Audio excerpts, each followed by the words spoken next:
የተከበራችሁና የተወደዳችሁ ተመልካቾቻችን ይህ የድሬዳዋ ቴሌቪዥን ነው። አሸዋ ሜዳ ነው። ይድነቃቸው ዘውገ ቦቸራ በዳኝነት ህይወቱ ሌሎች ይከብዳቸዋል የተባሉ ጨዋታዎችን መርጧል። ከእድሜያቸው ውስጥ 43 ዓመቱን በስፖርት 40 ዓመቱን በእጅ ኳስ ስፖርት አሳልፈዋል። እንዴት ተሸነፍን? እንዴት ጎል ገባብን? ነገ የተሻለ ቦታ ለመድረስ የትኛውም አይነት ስፖርትን ስንሰራው ቻሌንጆችን መቋቋም ከህዝቡ ጋር እንድንተዋወቅ ያደረክበት መንገድ አሪፍ ነበረ ብዬ አስባለሁ። ለድሬዳዋ ቴሌቪዥን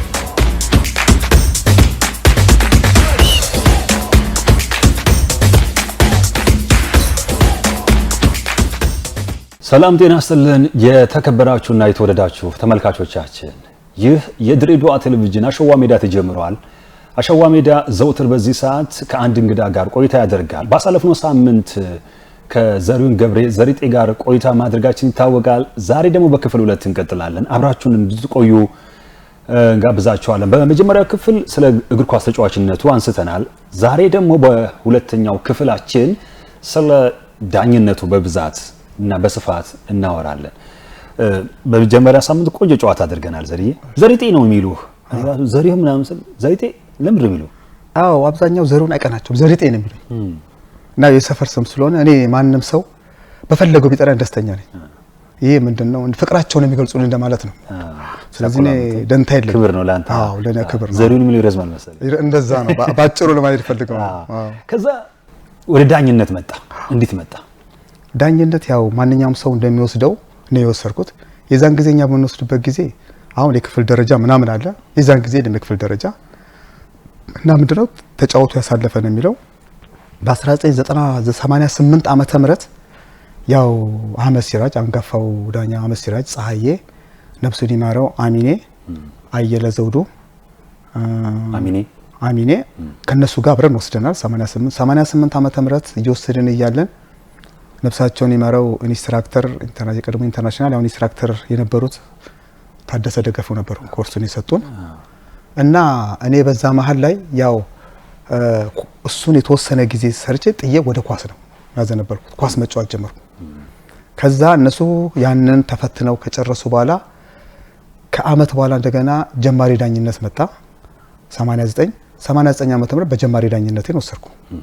ጀማሪ ዳኝነቴን ወስጄ ከዛ በኋላ እንደገና የዳኘው ያለ በ92 ላይ አንደኛ ደረጃ ወሰድኩ።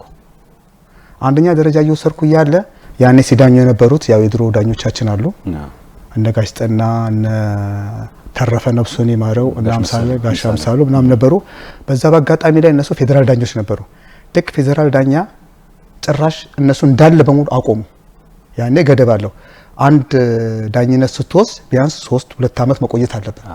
እኔ 92 ዓመተ ምህረት ወሰድኩና 93 የዳኘን እያለን ልክ 93 ዓመተ ምህረት ላይ 93 ዓመተ እነሱ በሙሉ ዳኝነት አቆሙ። ዳኝነት ሲያቆሙ እኛ ቀጥታ እዛ የነበርነው አህመድ ሲራጅንም ጭምር ሁላችንም አየለ ዘውዱንም እንተ ነፍሱን ማየ ዘውዱ እንደገና በህመም ላይ ያለው ሽፈራው ዳምጠው መኮንንም የነበር አጠቃላይ ፌደራል ዳኝነት ወሰድን። አሚኔ ኢብራሂም ነበር ፌደራል ዳኝነት 93 ዓመተ ምህረት ወሰድን። ከዛ 93 እንደወሰድን ወስደን ክረምት ላይ ወስደን እንደጨረሰን ልክ 94 ዓመተ ምህረት ላይ ያው ከመጀመሪያ ጀምሮ ነው ያውን ከጀማሪ እስከ ፌደራል ዳኝነት የሰጠኝ ኢንስትራክተር ሽፈራው ሸቱ ነው ኮርሱን የሰጠኝ። 94 ዓመተ ምህረት ላይ ቀጥታ የመጀመሪያ ጨዋታዬን በሐረር ላይ አደረኩኝ። ሐረር ቢራ በነበረ ጊዜ ሐረር ቢራ ከኒያላ ያው ማበራ ነበር እዛ የመጀመሪያ ጨዋታዬን በሐረር ከተማ ላይ 94 ዓመተ ምህረት በረዳት ዳኝነት ነው የጀመርኩት። በፕሪሚየር ሊጉ በረዳት ዳኝነት ለ5 ዓመት ያህል ረዳት ዳኝነት ሰርቻለሁ። በፕሪሚየር ሊጉ እኔና መስራች በተለይ ኢንስትራክተር ይድነቃቸው ዘውገ ነፍሱን ይማረው እሱ በሚሄድበት በሙሉ ዳኝነት እኔና መስራች አንቀር ከባድ ጨዋታዎችን በሙሉ የምንሄደው እኛንን ከሱ ጋር ለ5 ዓመት ያህል ስንሰራ በመሃል አንድ ያው ጣል ያደርጉልናል። ያኔ ከፍተኛ ምናምን እንደገና ብሔራዊ ሊግ አለ። ዳኝነቱን ዋና ዳኛ በመሃል ይሰጡናል። እንደገና ወደ ፕሪሚየር ሊግ እንመጣለን። ወደ መሃል ዳኝነት እየሰጡን 5 ዓመት ድረስ ከይድነቃቸው ዘውገ ጋር ሰርቻለሁ። በዛ ወቅት ላይ ረዳትም ትሆናለህ መሃልም ትሆናለህ። በፕሪሚየር ሊግ ረዳት ዳኛ ነኝ። በብሔራዊ ሊግ ደግሞ ከፍተኛ ሊግ ምናምን የለም። በብሔራዊ ሊግ ደግሞ ዋና ዳኛ እየሰራ ነው። የዛን ጊዜ የነበረው ዳኝነት በጣም ፍቅሩ ደስ ይላል። ያኔ ኳስ በነበረ ገንዘብ በሌበት 10 ቲም በነበረ ጊዜ 10 ቲም ነው የዛን ጊዜ ፕሪሚየር ሊግ ላይ በጣም ፉክክር ያለ ነው። ምን ያለ ነው ያኔ በየሀገሩ እየዞርን ነው የምንሰራው። ያው የዛን ጊዜም ያው ፕሌኑም ርካሽ ነው። ፕሌኑም ያው 700 ብር ነው ምናምን የነበረ ጊዜ ነው። እንደ ልባችን ነው የምንሄደው እና ፍቅሩ ደስ ይላል። ከቦቼ ጋር ብዙ አመት ስሰራ ደስተኛ ሆኜ ነው የሰራሁት። ብዙ ተጫዋቾችን አይቻለሁ። ብዙ አንጋፋ ክለቦችን ዳኝቻለሁ። አገሮችን አይቻለሁ። ከሱ ጋር ብዙ ጊዜዎችን አሳልፌያለሁ። ከቦቸራ ጋር ከይድነቃቸው ጋር ዳኝነት በመስራቴ ኩራት ይሰማኛል። በተለይ ያ ወቅት በጣም ጥሩ ዳኞች የነበሩበት በቁጥርም በጥራትም ብዙ የነበራቸው በቁጥርም ጥራትም ያለው ብዙም እንደዚህ ባይሆንም ተጫዋችም እንዳለው ብዙዎች አሉ። ዳኝነት አሁን እነ ኪና አሉ፣ እነ ባምላክ አሉ፣ እነ ኃይለ መላክ አሉ። ብዙ ዳኞች አሉ። ጥራት ያላቸው ዳኞች ጎበዝ ታዋቂ ዳኞች በነበሩ ጊዜ ነው። ያኔ ፍቅር የነበረ ጊዜ ነው። እንደዚህ አይነት ሽኩቻ የለበትንም የተሳሰብ ምንም ያለበት ዳኞች ናቸው እና ክለቦችም ትንሽ ናቸው። በቃ እጥር ምጠን ያሉ ናቸው። ደስ የሚል ዳኝነት ነበር ስንዳኝ የነበረው። በዳኝነታችን ላይ በዛ የነበረው ፍቅር ደስተኛ ነበር። በተለይ ዳኝነት ሲነሳ ድሬዳዋ ምስራቁ የሀገራችን ክፍል እንዳሁኑ አይበለውና አሁን ቁጥሩም አንሷል። በፕሪሚየር ሊጉ የሚያጫውትም የለንም። ኢንተርናሽናል ዳኛም እንደዚሁ እየጠፋ ነው የመጣው። እንደዚህ አይነት ነገሮች ስታይ ያሳዝናል እውነት ለመናገር ዘርዬና እንዳው በአገር አቀፍ ደረጃ የነበሩ ትልልቅ ዳኞች የነበራት እንግዲህ ድሬዳዋ አሁን ያለችበት ሁኔታ የሚያስቆጭ ነው ብዬ አስባለሁ። አይደለ ዘርዬ? ምን ይሰማል? በጣም የሚያስቆጭ ነው እና ይሄ ብሎ መናገር የለም። በመቶ ቀድሞውን በኳሱም ሆነ በዳኝነቱ ስናይ ድሬዳዋ አንጋፋ ቀደምት ነበረች እና አሁን በዳኝነት ላይ ስታይ እኔ በእውነት የድሬዳዋ ዳኞች ብሄርንበት ሀገር ላይ አንድ ቀን ተሰድበን ተሞግሰን ነው ድሬዳዋ ዳኞች ብሄርንበት እየተሞገሰን ጥሩ ስም ያለን ነው። ግን እዛ ላይ ድረስ ለመድረስ ምንም የሚቸግረን ነገር የለም። ትልቁ ነገርም ነው እድሉ ነው። የእድል ጉዳይ ነው። አሁን ምን ይላል ጥሩ ብዙ በዳኝህበት ነው እድሉ የሚሰጠ ይባላል። ይሰጣል። እድሉን ግን አናገኝም። ግን አሁን ከዛ በኋላ ምን ተደረገ? ብሔራዊ ሊግ ተባልና ከፍተኛ ሊግ ተብሎ መጣ። አሁን ከፍተኛ ሊግ ምናምን ሲባል እድገት ወደ ላይ እድገት ምናምን ይመጣል። ወደ እድገት ሲባል የመጀመሪያ ከዚህ እድገት ከፍተኛ ሊግ የመጀመሪያ የገባ ነው እኔና መስራች ከድሬዳዋ የመጀመሪያ ከፍተኛ ሊግ ሲቋቋም በቃ ጥሩ ዳኝነት ባሳዩት ፕሮፋንስ ጥሩ ናቸው ተብሎ እኔና መስራች የመጀመሪያ የገባ ነው። በዋና ዳኝነት በቃ ቀጠልን። ከዛ ፕሪሚየር ሊጉን አቆመናል አለ ወደ ዋና ዳኝነት ከፍተኛ ሊግ እኔና መስራች ነው የገባ። ከዛ በኋላ ሁሉም በሂደት የመጡት እንጂ እስካሁን ድረስ ዳኞቻችን ጥሩ ናቸው። ድሬዳዋ ግን እድሉን አለማግኘታችን ብቻ ነው የሚቆጨኝ እንጂ በዳኝነታችን ኩራት ይሰማኛል። ካሉት ድሬዳዋ አጠቃላይ ከኢትዮጵያ ካለው ዳኝነት ድሬዳዋ ከምንም የማያንስ ነው። በምንም የሚወደድ የሚከበር የሚመሰገን በሄደበት እየተመሰገነ ያለ ዳኛ ድሬዳዋ ነው። ይህን እድል አለማግኘታችን በጣም ቆጭቶኛል። ስለዚህ በኢትዮጵያ ፕሪሚየር ሊግ በረዳት ዳኝነት ነው አራቱም አመት ያጫወትከው። 1994 ነው የጀመርከው። ከዛ 4 አመት በፕሪሚየር ሊጉ አጫወትክ። እንደው የማትረሳው ጨዋታዎች አሉና? ዋው ደስ በቃ ጨዋታቸው ምንድነው? እኔ ፕሪሚየር ሊግ ምናምን ሳጫወት ከተጫዋች የበለቀ እኔ ምዝናናው በይድነቃቸው ዘውገን ነው። በይድነቃቸው ዘውገን የሚያጫው ያስቃል። በቃ ምን እንትን ማን ጆሮ ነው የሚሉት ተጫዋች ነበር የቡና እያጫወተን እያለን በቃ ይወድቃል። ምን ይላል ቦቼ ሲያጭበል ቦቼ የሚለው ተነስ እርጅና ከሆነ ውጣ እየሰደባቸው አቅሙ ከሌለ ያው እዛ ጋር አሰልጣኝ አይተዋል። እኔ ግን አላስወጣህም በራስህ ጊዜ ምራቅን ተፍተ ነጭ እስክተፋ ድረስ በራስ ጊዜ ተወጣጣ እኔ አልሰጥም እያለ በቃ ቦቼ ደስ የሚለኝ ምንድነው እየሰደባቸው እያዝናናቸው ሆም ብለው እንዲሰደባቸው ይፈልጋል። ሆም ብለው እንዲናገር ትንኩስ ያደርጉታል። እሱ ደግሞ በቃ መዝናናት ይሄ ነው ደስ የሚለው ካንተ ይሉታል። በቃ ከሱ ጋር መዝናናት ይፈልጋሉ። የሱን ቃላቶች የሚወጣውን ቃላቶችን የሚናገራቸውን ቃላቶች ደስ ይላቸዋል። በቃ ከሱ ጋር አሁን ያሳለፉት ትልቁ ነገር ይሄ ነው መዝናናት ነው። ከሱ ጋር በቃ እየተናገረ እንደዚህ ነው ያልሲል ብዙ ጊዜ ያሳለፉት በሱ ነው። በይበልጥ ግን ዋና ዳኛ ሆኖና ረዳት ሆኖ ማጫወት በእናንተ ጊዜ ነበር። አሁን እንደዛ ቀርቷል። መሀል ኮንክ መሀል ነው፣ ረዳት ኮንክ ረዳት ነው። እንደው ጥቅም አለው? እንዴት ነው ዋና ዳኛና ረዳት ሆኖ ማጫወት? ያው ነው ሁሉም ኃላፊነት ነው። አሁን እኮ አየነው እኮ በረዳትም ሰራ የራስ ኃላፊነት አለ፣ በዋና ዳኛም ሰራ አራተኛም ሰራ የራስ ኃላፊነት አለ። ምንድነው ረዳትም ሰራ ኃላፊነትን መወጣት ነው። አሁን ሁላችንም ምንድነው በተመደቀው ኃላፊነትን መወጣት እንጂ ይከብዳል የሚለው አሁን የማይከብድ ነገር የለም። አሁን ምንድነው አራተኛ ዳኛ ስትቀመጥ የሚቀል ይመስላል። በእውነት እኔ አራተኛ ዳኛ ከመሆን ገብቼ ብዳኝ ይሻላል። ከነዛ ሁሉ ሰው ከስተጨቃጨቅ በጣም ይከብዳል። አንተ ዝም በል ወደዚህ መጣ፣ አንተ ዝም በል ወደዚህ መጣ። ዳኛ እኮ ስትሆን እኮ 22ን በአይነት ተቆጣጣራል። አንተ ረፍ እዚህ ግን እንዳበደው ሻም ተመላሽ አንተ ስትለው እዚህ መጣ። ስለዚህ ሁሉም ኃላፊነቱ በጣም የከበደ ስለሆነ የዳኝነት ይሄ ነው ተብሎ የሚነገር ነገር የለም። በተጫዋችነት ዘመኑ ብዙ ስራ የማይወደው ዘሪሁን በእግር ኳስ ዳኝነት የበለጠ ስራ በሚጠይቀው ሞያ ላይ እንዴት ሆነ? በጣም ጠቀመኝ። በእግር ኳስ አሰራም ነበር ተጫዋች ሆነ። ኳስ ሰነፍ ነኝ። ካደ እዚህ ላይ ያኛውን ስንፍና እንዴት አወጣው?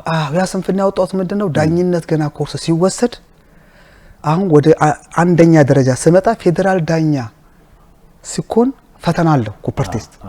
ስለዚህ ለዚህ ፈተና ምንድነው መስራት አለብኝ? ትንፋሽ መስራት አለብኝ። በቃ አእምሮን አሳመንኩት። ራይ ማዘጋጀት በቃ ምንድነው አንድ ነገር እኮ ሲዘጋጅ አእምሮን ማሳመን ነው። በቃ አእምሮን ካሳመንኩ ሁሉ ነገር ቀላል ነው። ቀጥታ መስራት አለብኝ ብዬ የራሴን ፕሮግራም አወጣው። ሳምንት እንደውም በፕሮግራም ከናየለ ጋር ነፍሳችን መር ከነሱ በፕሮግራም እንሰራለን። በሳምንት 3 4 እንሰራለን። አሁን ያን እየሰራን ስንሰራ ምንድነው የመስራት ፍላጎቱ እያደረብኝ መጣ። አሁን ምን ተሰራ ምን እየሰራው ራሴን እኮ ጠይቃለሁ ድሮ በሰራ ኖሮስ የሚለው መጣ ድረስ ላይ አሁን ስሰራ ይሄን ያለካ መስራት ይለውጣል አልኩና ከዛ ራሴን መስራት ጀመርኩኝ። ያው እንደተባለው እዚህ ፈተና ስንፈተን ፌደራሉን ኮፐርቲስ ፈተና አለ። ኮፐርቲስ ስንፈተን ጀማሪ ዳኞች እንደ ደረጃዎችም ነበሩ። አብረን ተፈተንን። እኔንም ነበሩ ስንፈተን ከፌደራል ዳኛ አንደኛ ወጥቼ ባጅ ተሸልሜያለሁ። ከአንደኛ ከጀማሪ ደግሞ ዳኛ ደግሞ የኔነ ፈተናውን በሩጫ ወጥቶ ባጅ ተሸልመናል።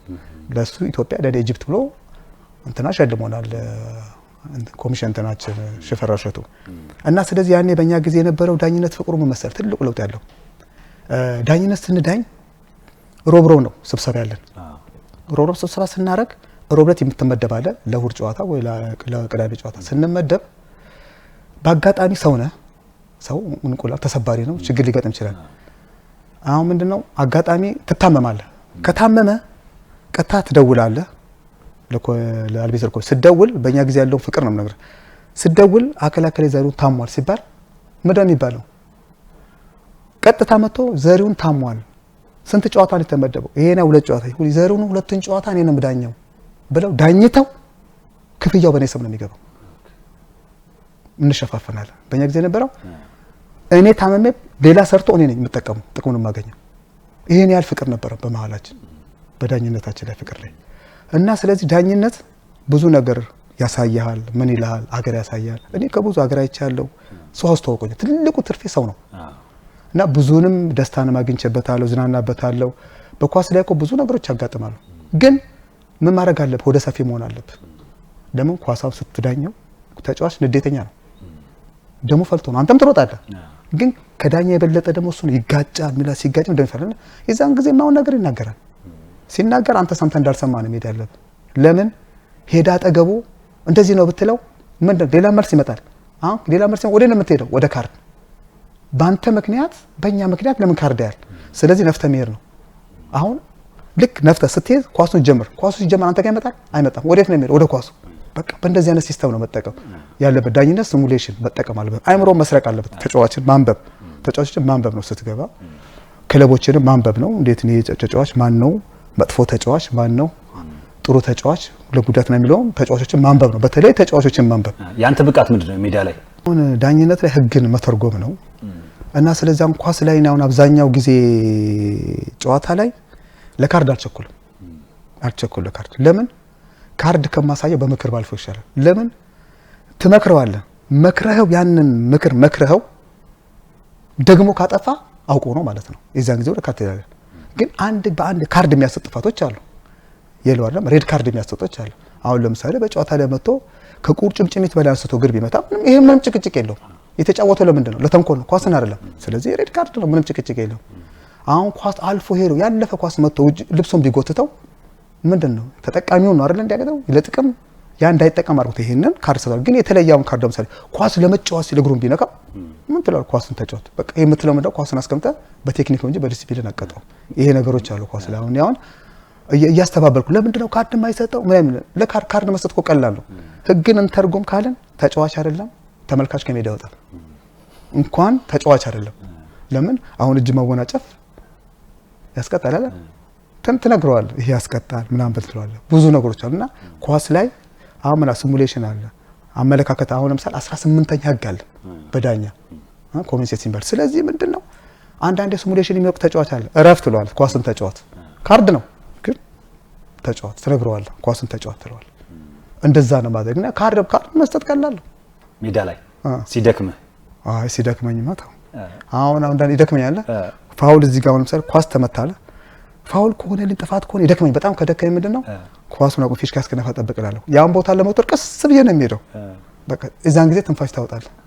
ያቆሃል አሉ አራተኛው ኮሚሽነሮች ምናምን ዘሪጤ ሲደክመው ያውቃሉ አሉ። የሆነ ነገር አክሽን የሆነ ነገር ምልክት ያሳያል። አዎ ድክም ሲል በቃ አዎ በቃ ድካም በቃ አሁን አንዳንዴ የሚያደክም መሰለህ ኳስ ካውንተር አታክ የሚመታ ኳስ አትቆም ሲመታ ወደዚህ ይሮጣል። ሲሮጥ ድካሙ ይመጣል አይደል? ሁላለው በቃ ድካም ይታወቀኛል። ብቻ ኳሷ የሆነ ነገር ወይ መልሱ ወራ ወይ ጥፋት እስኪጠፋ ነው የምጠብቀው።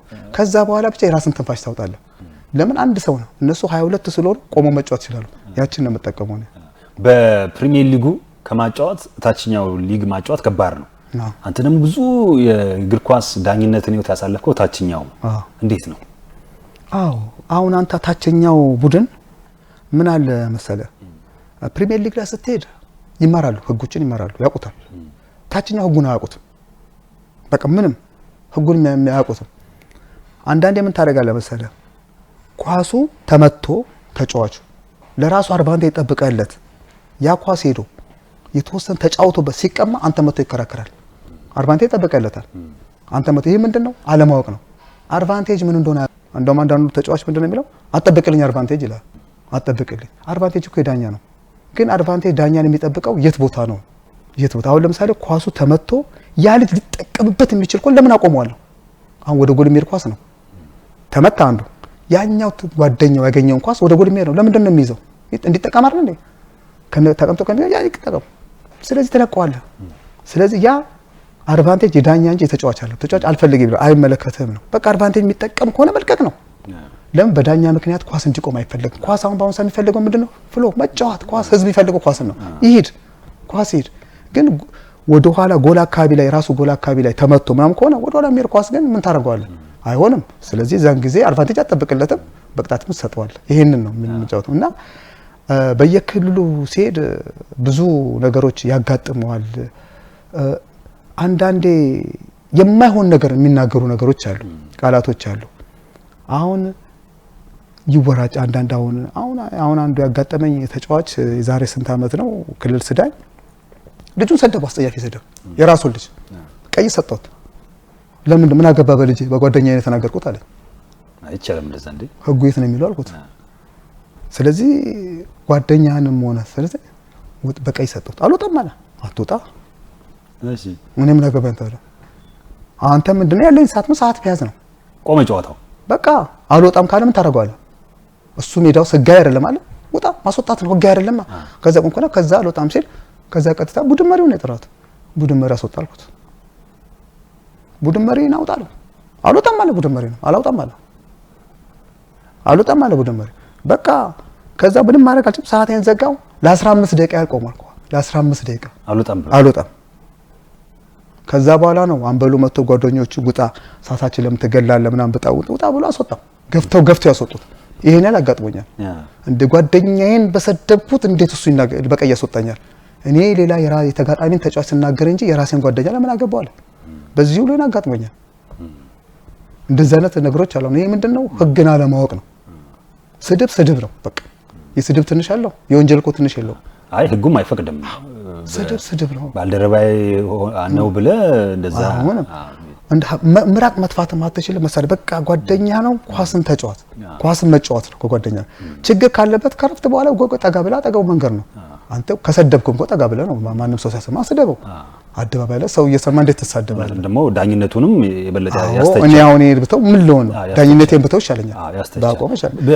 እናንተ ስትዳኙ ዘርዬ ከድሬዳዋ ምስራቅ ሀገራችን ክፍል ብዙም ቡድን የለም እናንተ ወደ ደቡብም ምናምን ወደ መካከለኛው ኢትዮጵያ ብዙ ትሄዳላችሁ። በመኪና ነው የምትሄዱት። ማታ መሄድ አለ አይደለ? አውራኝ እስቲ። እኛ አሁን አንዳንዴ ምንድነው እሁድ ጨዋታ ስንሆን ቅዳሜ ቀን የምንሄድበት ጊዜ አለ። ለምን? የሥራ ጉዳይ። አሁን ለምሳሌ ቀድሞ ነው የሚነገር ለእሁድ ጨዋታ ሮብ ቀን ምናምን ይነገራል። አሁን ያንን ምንድነው አንዳንዴ ለማመቻቸት ነበር። ለማመቻቸት ስንል አንዳንዴ አሁን አይፈቅዱልም። ስራ ቦታ ላይ ጫና ሲሆን አይፈቅዱልም፣ እምቢ ይላሉ። አሁን በሚሉ ጊዜ አሁን አንዳንድ ደግሞ መሰራቸው ስራዎች ሊኖሩ ይችላሉ። እኔ አሁን ችግር የለብኝ ስፖርት ኮሚሽን ስለሆነ ይፈቅድልኛል። አሁን ሌሎቹ አሁን ብዙ ጊዜ እኔ አሁን ለእሁድ ጨዋታ ቅዳሜ ነው የሚሄደው። አሁን ሌሎቹ ጓደኞች ሌሊት ይሄዳሉ። ሪስኪው ከባድ ነው። አሁን ለምሳሌ ለእሁድ ጨዋታ ቅዳሜ ማታ ሄደው ይከብዳል። ምን ያህል ታርፋለህ? እሁድ ጠዋት ትገባለህ፣ እንደገና 4 ሰዓት ፕሪማይ ትቀመጣለህ። ምን ያህል አርፈ ምን ያህል በልተ ምን ያህል ትመጣለህ? እና ጫና ይፈጠ ይሄ ነገር እንደውም ተነስቷል። ቢያንስ ኮሚሽን አንዳንድ የድሬዳዋ ዳኞች ነው የሚሉት። የድሬዳዋ ዳኞች ይሄ ማታ ጉዟቸውን አቁሙ የማታ ጉዞ አየለንም ያጣነው በዛ ነው። የማታ ጉዞ አቁሙ በቃ። ለምን? ከአደጋ ደግሞ ውጪ ደግሞ ራሳቸውን እየጎዳችሁ ነው። ምንም አይነት ረፍት ሳታደርጉ ከዛ መጣችሁ ትንሽ አርፋችሁ ፕሪማይ ትቀመጣል፣ ወደ ሜዳ ትገባላችሁ እና የማታ ጉዞ አቁሙ እስከ ማለት ደርሰናል። ከዛ በኋላ ያው አንተ እንዳልከው ነው ሲመላ አየለንም ያጣነው በማታ ጉዞ ነው። በጣም መጥፎ ጊዜ ነው። ከዛ በኋላ ነው የማታ ጉዞ የቆመው እንጂ በጣም የማታ ጉዞ ነበር። ጉዞአችን በማታ ነው። ብዙ ሀገር አሁን ወደ አዋሳው ለምሳሌ አዋሳ ብትሄድ አሁን ከዚህ የምትነሳው 40 ቀን ነው። አሁን ምንድነው አሁን እንደዛ የሚያደርገው ቅርብ ግዞት አሁን እንደውም እኮ እሁድ ቅዳሜ ማታ በመኪና ሄዶ እሁድና ጨዋታ በዛው መኪና እኮ ይመለሳሉ። ችግር የለም እዚህ ስራ ለመግባት። ስራ ለመግባት አሁን ሩቅ አገር ሲሆን ነው ተረጋግተም ትሄድ። አሁን ግን ተረጋግቶ መሄዱ ነው ጥሩ። ያኔ ጊዜ እሱን መሰለ ዳኛ አተናል። ፈጣሪ እግዚአብሔር ሰው ይማረው። እዚህ ድሬዳዋ ላይ በድሬዳዋ ከፍተኛ ዲቪዚዮን ከስንት ጀመርክ ዲቪዚዮን ማጫወት? ዲቪዚዮን መጫወት አሁን ነገርኩ ከ89 ጀምሮ ማጫወት የጀመርከው? ማጫወት የጀመርኩ አሁንም አለ? አሁን እግዚአብሔር አለው እየሰራን ነው። የኢትዮጵያ እግር ኳስን ከማጫወት በተጨማሪ የድሬዳዋም እንግዲህ ብዙ አመታት ያጫወትክ ነው። እንደ ድሬዳዋን ዲቪዚዮን ማጫወት ምንድነው የሚመስለው? በጣም ድሬዳዋ ዲቪዚዮን ማጫወት ድሬዳዋ ላይ ማጫወታችን በጣም ቻሌንጅ ያለው በጣም ከባድ ጨዋታ ድሬዳዋ ላይ ነው። የድሬዳዋን ጨዋታ ክለብ የዳኛ ውጪ አይከብደው። በእውነት በቃ ቻሌንጁ ከውጪ ድሬዳዋ ይበዛል። የድሬዳዋ ላይ የዳኛ ውጪ ምንም አይከብደው። ተዝናንተ ነው የምዳኘው እና ድሬዳዋ ላይ ያለው ጫና አለ፣ ፍላጎቱ አለ፣ ፍቅሩ አለ። ቲሞቹ ጥሩ ነው፣ ፍላጎታቸው ጥሩ ነው። ድሬዳዋ ላይ ደስ የሚል ነው እንቅስቃሴያቸው በጣም ደስ ይላል። ከመጀመሪያም ጀምሮ እንደውም ያሁኖቹ ኳስን የተጫወቱ በእርጋታ ምናምን ጥሩ ጨዋታ። በፊት እኮ ዱላም አለ ምንም ድብድብ ሁሉ አለ። ዳኛ ሁሉ እስከ መመታት ድረስ ሁሉ ደርሰናል። ያን ሁሉ ቻሌንጅ አልፈን ነው እዚህ ድረስ የደረስነው። አጋጥሞ ያውቃል? አዎ በእውነት አጋጥሞኝ። እኔ አሁን ያኔ ከሳቢያን ጋር ባጫወትን ጊዜ ሳቢያን ስናጫወት ሳቢያ ሜዳ አረዚ ስቴዲየም ስናጫወት ሳቢያን ከምንድነው ሳጫወት ጎል ገባባቸው። ጎል ገባ። የገባ ጎል ምንም ያንከራክር ነገር አይደለም። ያ ጎል ገባ። ተጫወቱ፣ ደገሙና ገቡባቸው ምናምን። ከዛ በኋላ ሶስተኛ ጎል ሲገባ ተጫዋቹ ዘሎ በትከሻው ገፍቶት ነው ሄደው። ያ እንኳን ሶስተኛ ገባ። ሲያገባ በቃ ሙሉ መጥቶኝ ሜዳ ላይ። ግን ያው ነገ ተመልሶ ግን ዳኝነት የመጣው ነው። ያው አሁን ማረጉን ባላቅ ንጉሴ በቀለ ተጫዋች ነበረች። አሁን ወደ ዳኝነት መጣለች። እሷው ሁሉ በቃ ከሷ ጋር ሁሉ ተጣልተናል። 02 ቀበሌዎች ግንብቶች ጋር እንደዚህ አይነት ነገር ቻሌንጅ ሁሉ አልፈናል። እነ ዱላ አለ፣ ስድብ አለ፣ ብዙ ነገሮች አሉ። ያን አልፈን ያው ነው ሰላማዊ ጨዋታ እያጫወት ነው ተዝናንተን። አሁንማ በክቡር ኮሚሽነር አረሙ መግራ የሚመራው ፌዴሬሽን እናንተ ሆኖላችሁ በጣም ጥሩ ተዝናንተ ነው ማለምንም ሐሳብ ነው። የዛን ጊዜ እኮ ሰፈር ሁሉ እየመጡ እኮ ይጣላሉ በዛ ጨዋታ ሰፈር ድረስ። በቃ ትክክለኛ ጸቡሉ ነው የሚፈጠረው። በቃ መጥተው ያውቃሉ አንተ ጋር? አሁን ሰፈር ይመጣሉ። የሰፈር ልጆች ጋር አብረውን እናባራለን፣ እንጣላለን። ምን ሰፈር ድረስ ሁሉ መጥተዋል። ምን ቤንገል ላይ ሁሉ ሲያገኙ ልቆ በቃ የተጫወቀው 3 ቀን 4 ቀን ነው በቃ አይረሱትም። እንደቂም በቃ የዛን ጊዜ እንደዛው ያንን ሁሉ ችግር አሳልፈን ነው እዚህ ድረስ ነው። 29 አመት ከሰራ በኋላ አሁን በኢትዮጵያ እግር ኳስ ፌዴሬሽን ላይ አታጫወትም ማለት? አዎ ለ2016 በጉዳት ምክንያት ለአንድ አመት ሙሉ አቁም ያለው ጉልበቴና ሞይ ፈተና ማለርኩም። ያው ይሄ ጉዳይ ችግሩ የራሳቸው ኢትዮጵያ ፌዴሬሽን ነው። የኔ ችግር ለምን ምንድነው የሚለው አንድ አመት ያላጫወተ ከነበረበት ዝቅ ይላል ነው ህጉ የሚለው። ከነበረበት ዝቅ ይላል ነው የሚለው። እኔ ከዛ በኋላ ቀጣይ ላይ 2017 ሄድኩና ደወልኩና ሳይ ቴሌግራም ላይ ለምስሜ ያው ጸሐፊው ጋር ደወልኩ። አይ በቃ አንተ አቁመሃል አለኝ። ለምንድን ነው ያቆምኩት አልኩት። ብዙ አመት አጫውተዋል። ብዙ አመት ማጫወት ታዲያ ለሌላው ትምህርት ይሰጣል እንጂ በእድሜ እንዳትለኝ ፊፋ እድሜ ገደብ አንስቷል። አቅሙ እስከቻለ ያጫውት ካልቻለ መስለው በቃ ይሄን ያለው ኮሚቴ ነው አለ። ኮሚቴው ፕሪሚየር ሊግ ድሬዳዋ ላይ ነበር መጥቶ እኮ ነበር ፕሪሚየር ሊግ ያሉትን ኮሚሽነሮች ጠየቋቸው። ለሊዲያውን ምንም ተጠይቃቸው በምንድን ነው ያቆምኩት መልስ የላቸው ምንም መልስ የላቸው። ኦኬ በቃ ስለዚህ ምንም ማድረግ አልችልም። በቃ ለራሱ ደወልኩለትና ለነሱ መልስ አልሰጠኝም። ስለዚህ ችግር የለውም ኮሚሽነርነቴን ግን ስለው ምንም ችግር የለም ብዙ አመትም ስላገለገል ኮሚሽነርነትማ የሚከለክል የለም ነው ያለኝ። ካለ ኮሚሽነር ለመውሰድ ለምን 4 አመት ያደረጉት? አላወቀም። ኮሚሽነርነት እንግዲህ የጠበቅኩ ነው። በፊት በ2 አመት ነበር ባለፈው የመጣው። አሁን እንግዲህ 4 አመት ይላሉ። አላወቅንም እንግዲህ የነሱ የፌዴሬሽኑ ስራ ነው እንጂ አሁን ኮሚሽነርነቴን እየጠበቅኩ ነው። አይ ቢሆንም ድሬዳዋ ላይ ለዳኞች ጠበቃ የሆነ ሰው ያስፈልጋል። ድሮ እኮ ነቦቼ ስለነበሩ ድልድዩ አጭር ነው። አሁን በጣም ረዘመባችሁ። አሁን ማን አለ ተወካይ? አሁን ተወካይ ስለሌለ ነው እንጂ በዳኝነት በኩል ያው እኔ አሁን እኮ በእውነት እኔ ሳጫውት የነበረ እኔ ስጫወት የነበረ ዳኛ ከኔፍት የነበረ ዳኛ አሁንም እያዳኛ ነው። እና አከሌ ብለህ ደግሞ ስለራስ እንጂ ስለሰው አታወራ። ማህበር አላችሁ አይደለ? የድሬዳዋ ዳኞችና ታዛቢዎች ሙያ ማህበር አላችሁ። በነገራችን ላይ በኢትዮጵያ በዚህ ማህበር ሲቋቋም የመጀመሪያው የድሬዳዋ ተቋም ከዛ በኋላ ነው አዲስ አበባ ሌሎች የመጡት ተከታይ የመጡት። ይሄ ትልቅ አንጋፋ ነው። ይሄ ማህበራችሁ ግን እዛ እንትን ሊላችሁ ይገባል፣ ሊሟገትላችሁ ይገባል አይደለ? ይሄ ሊሟገት ይገባል። ሳይጠይቁ አይቀሩም ነው የምለው። ያው ምክንያቱንም ያው ለፕሬዝዳንቷ ኦጊቶ ጋየሁ ዘውዱ ነግሬያታለሁ። እንዴት እንደዚህ ነው ሲጠይቃለሁ ብላለች። እንግዲህ እስቲ መልስ እየጠበቅን ነው። እውነት ድሬዳዋ ላይ አሁንም ችግር ካለ መድኃኒት እንፈልጋለን። ኢትዮጵያ ላይ ገና አቅሙ አለኝ፣ መስራት እችላለሁ። አሁንም እችላለሁ። የመጣውን ፈተና የፈለገ ቢሆን ማለት አያቅተኝም። ግን አይ ዶንት ኖ ብቻ ይሁን ኮሚሽነርን መውሰድም ክብር ነው። ዋናው ምንድነው ከስፖርት አለመራቄ ነው ላለመራቅ ነው።